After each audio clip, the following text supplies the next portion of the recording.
अर्चन्य वंदनीय संत समाज, वर्तमान उपस्थित सत्संग प्रेमी भक्त सज्जनों, आज्ञा पालनार्थ आप सभी के समक्ष कुछ देर तक निवेदन प्रस्तुत है।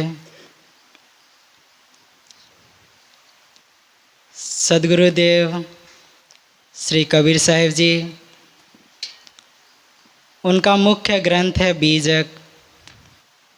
बी 3 अक्षरों का नाम है बीजक। बी कहिए वासना, और जय जमा कहिए जो जितनी भी जमा करने वाली चीज़ें मनुष्य जीवन में हम धन पूंजी जमा करते हैं अपने घर परिवार को चलाने के लिए, और कहिए करने वाला, ये चेतन जीव ही सत्य है। जितने भी ये कर्म अध्यास है, भास अध्यास अनुमान कल्पना, इनमें फंसने वाला ये चेतन जीव है। चेतन जीव स्वतंत्र है, सबको जानने वाला है,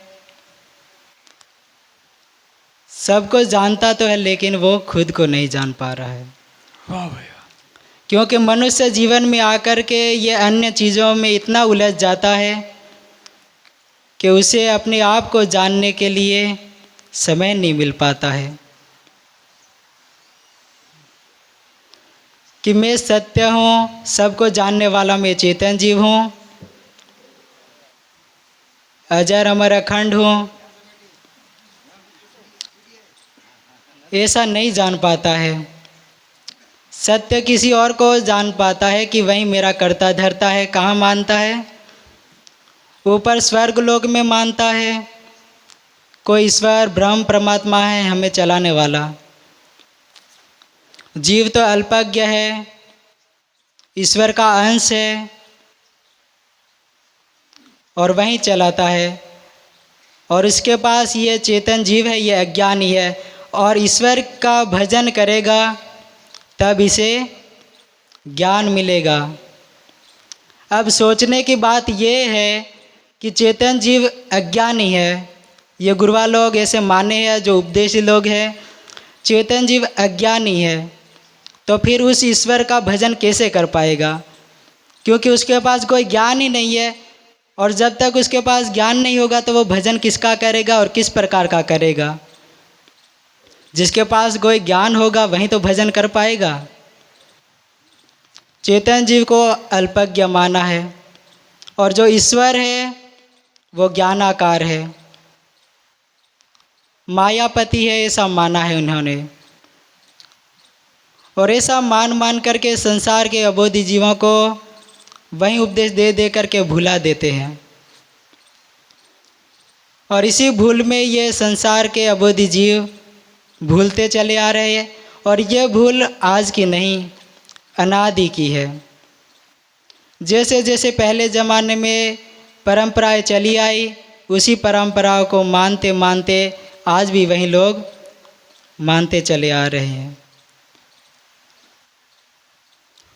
तो ये चेतन जीव अनादि है, और अनादि कहिए जिसका कोई कर्ता धर्ता नहीं हो, उसे अनादि कहा जाता है। 5 तत्व पृथ्वी, जल, तेज, वायु, आकाश, और ये 6वां चेतन जीव। मानने में तो मात्र 4 ही तत्व है, और 5वां ये चेतन जीव। जो आकाश माना है तत्व, वो समझाने के लिए संत गुरुजनों ने बताया है, लेकिन आकाश कोई तत्व नहीं है। आकाश पोल खगोल जो खाली जगह है उसे आकाश कहा गया है, और ये 5वां ये चेतन जीव। लेकिन ये चेतन जीव इन्हीं 5 तत्वों की पूजा करने में लग जाता है। कभी पृथ्वी की पूजा करने में लग जाता है, कई प्रकार के कोई भी पत्थर उठा करके लगा दो कहीं पर, और उसको रंग दो थोड़ा लाल रंग से, बस उसी में पूजा करनी शुरू कर देंगे लोग। और ये लोग कई ऐसे पारखी संत गुरुजन भक्त सज्जन रहे, इन्होंने कई जनों ने परीक्षण करके देख लिया है कि वास्तव में ऐसा होता है, तो वास्तव में ऐसा ही होता है। कईयों ने इसे देख लिया कि थोड़ा लाल पोत दिया पत्थर पर और एक दो नारियल फोड़ कर रख दिए, अगरबत्ती जला दी, 10 रुपये रख दिए, वहाँ पर लाइन लग गई पूजा करने की। अफवाह फैला देते हैं आज के संसार के अबोधी जीव, अफवाह फैलाने में लगते नहीं। अभी अभी एक वीडियो आया था जिसमें एक मंदिर था बड़ा और किसी ने अफवाह फैला दी कि यहाँ पर जितना भी पानी गिरता है वो यहाँ पर वो जो बाबा जी है उसके चरण धोते हैं तो वहीं पानी यहाँ पर नीचे गिरता है। तो सब ये प्लास्टिक के गिलास ले ले करके वहाँ पर भीड़ लग गई उठा उठा करके, और वहीं थोड़ा थोड़ा बूंद बूंद गिरता था, उसी पानी को सब चरणामृत समझ करके और पीने लग गए। अब किसी ने बहुत सारे थे वीडियो शूटिंग वाले, आजकल तो काफ़ी जने रहते हैं। देखो अपने साहिब जी ये वीडियो रिकॉर्ड करने वाले कहाँ से कहाँ एक जगह से दूसरी जगह पर पहुंचा देते हैं बातें। तो इसी प्रकार जो मीडिया वाले थे उन्होंने देखा कि ये पानी कहाँ से आ रहा था, तो उन्होंने देखा कि जो एसी का पानी है, जो एसी लगी हुई है, और वो एसी का पानी उस नल से बाहर निकल रहा था और उस पानी को वो चरणामृत समझ करके और सब पी रहे थे। कितनी अज्ञानता की बात है ये। मनुष्य इतना समझदार होते हुए भी बहुत भोला बना हुआ है, अज्ञानी बना हुआ है। संत गुरुजन इसीलिए कहते हैं कि इस अज्ञानता से बाहर निकलिए, क्योंकि ये मनुष्य जीवन है, ये कर्म भूमिका है। कर्म भूमिका और भोग भूमिका इस दोनों में है। क्योंकि इस मनुष्य जीवन में हम अच्छे कर्म करते हैं, सदाचार, सद्विचार, सद्भक्ति, सद्भाव, ऐसे अच्छे कर्म करते हैं। और भोग खाने जो मनुष्य खाने में किए हुए भोग हैं, जो बाकी रह गए भोगने, जो मनुष्य जीवन में हमें कई बार भोगने पड़ते हैं। बुखार आ जाता है, कोई चोट लग जाती है, और कोई ऐसे ऐसे रोग होते हैं भोग खाने के जो दवाई लेने पर भी ख़त्म नहीं होते हैं। इसलिए ये मनुष्य जीवन है, ये कर्म भूमिका भी है और भोग भूमिका भी है। यहाँ पर नए कर्म बना करके हम अपने जीवन को अच्छा भी बना सकते हैं और बुरे कर्म करके और बुरे भी बना सकते हैं। क्योंकि ये मनुष्य जीवन है, ये स्वतंत्र भूमिका है। संत गुरुजनों के शरण में जा कर के हम अपने आप को जाने कि मैं चेतन जीव अजर अमर अखंड नित्य स्वयं स्वरूप चेतन जीव सत्य हूँ। और ये चेतन जीव एक नहीं अनेक है, और जितने भी घट है उन सब में एक एक चेतन जीव है। लेकिन ये अज्ञानतावश भूला हुआ है। भास, अध्यास, अनुमान, कल्पना, इसमें सब फंस गए हैं। सदगुरुदेव कहते हैं, रतन का जतन करो माड़ी का सिंगार, आया कबीरा फिर गया झूठा है अहंकार।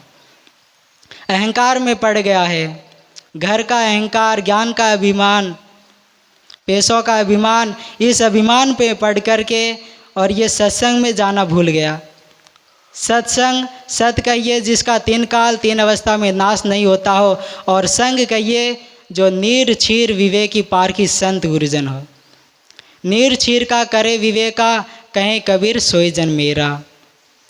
सदगुरु श्री कबीर साहिब जी ने हंस की उपमा दी है। जो हंस पक्षी है वो तो भोग खाने का जीव है। उसकी चोंच में ऐसी एक विशेषता है कि जो कहीं उसको दूध या मलाई दे दो तो उसमें से दूध तो उठा लेगा और पानी को छोड़ देगा। वो तो उसकी विशेषता रही, वो ऐसा पक्षी है, तो उसके चोंच में खट्टापन रहता है जिस कारण ऐसा होता है। लेकिन जितने भी सदगुरुदेव दृष्टांत और ऐसे रूपक जैसे कहानी वगैरह बताते हैं, वो मनुष्य को समझाने के लिए ही कहते हैं। तो यहाँ पर जो हंस है वो पारखी संत गुरुजन है। जो हंस दूध, जो जड़ चेतन का अलग अलग भेद परखाए हमें, कि जड़ जिसमें ज्ञान गुण ना हो और चेतन जिसमें ज्ञान गुण हो, पारक ज्ञान हो। इस प्रकार संत गुरुजन होते हैं वो नीरक्षीर, जो जड़ और चेतन का अलग अलग निर्णय करके हमें अच्छी तरह से परखाए। नीरक्षीर का करे विवेका, कहें कबीर सोई जन मेरा। सदगुरुदेव कहते हैं कि वही मेरा अनुयायी है जो निर्छिर का करे विवेका, जो सद्गुण हो, सदाचार हो, सद्भक्ति हो, सद्भाव हो, अष्ट महासद्गुण सत्य, विचार, शील, दया, धैर्य, विवेक, वैराग्य, गुरु भक्ति, यह हंस भूमिका है अष्ट महासद्गुण, इनको ग्रहण करे। और जितने भी ये गलत काम है, कुकर्म है, जिससे हमारा अंतःकरण गंदा होता हो, इनसे अलग हो करके और अपने आप में ठहर जाए, वही मेरा अनुयायी है। इसलिए पारखी संतों के संगत में लग करके और यथार्थ बोध, जो सत्य न्याय निर्णय का बोध है, उसे जान करके और सर्व बंधनों से अलग हो करके हम इस बंधनों से दूर हो अपने आप का कल्याण करें। क्योंकि संतों के सेवा से हमारा अंतःकरण शुद्ध होता है और गुरुदेव की पूजा से हमारा मन पवित्र होता है। इसलिए अपने आप का कल्याण करें पारखी संतों के संगत में जा कर के, क्योंकि यही एक ऐसी भूमिका है जहाँ हम अपने आप को परख सकते हैं, जान सकते हैं। इन्हीं वचनों के साथ मैं अपनी वाणी को विराम देता हूँ। बोलिए श्री सद्गुरुदेव की जय। एक विशेष सूचना है, अपने गुजरात में एक मंदिर है जिसमें 38वां कार्यक्रम है। श्री कबीर बोध प्रकाश मंदिर कोहिवा गुजरात, जहाँ पर श्री भीतर साहिब जी का आश्रम है। आप सभी तो जानते ही होंगे, काफ़ी लोग। तो आप सभी के लिए आमंत्रण है, आप सभी अपने जितने यहाँ पर हुए हैं उससे डबल वहाँ पर हो जाओ तो कोई दिक्कत नहीं, क्योंकि सभी के लिए है। वहाँ पर भी संत गुरुजन आएंगे। वर्तमान आचार्य सदगुरु श्री महान साहिब जी वहाँ पर पधारेंगे अपने संत मंडली के साथ और हमें यथार्थ बोध कराएंगे। तो आप सभी आमंत्रण है। तारीख है 13 जनवरी 2025, पौष शुद्ध पूनम है। तो आप सभी आमंत्रण है, अपने सह परिवार के साथ पधार करके और सत्संग का लाभ ले। बोलिए श्री सद्गुरुदेव की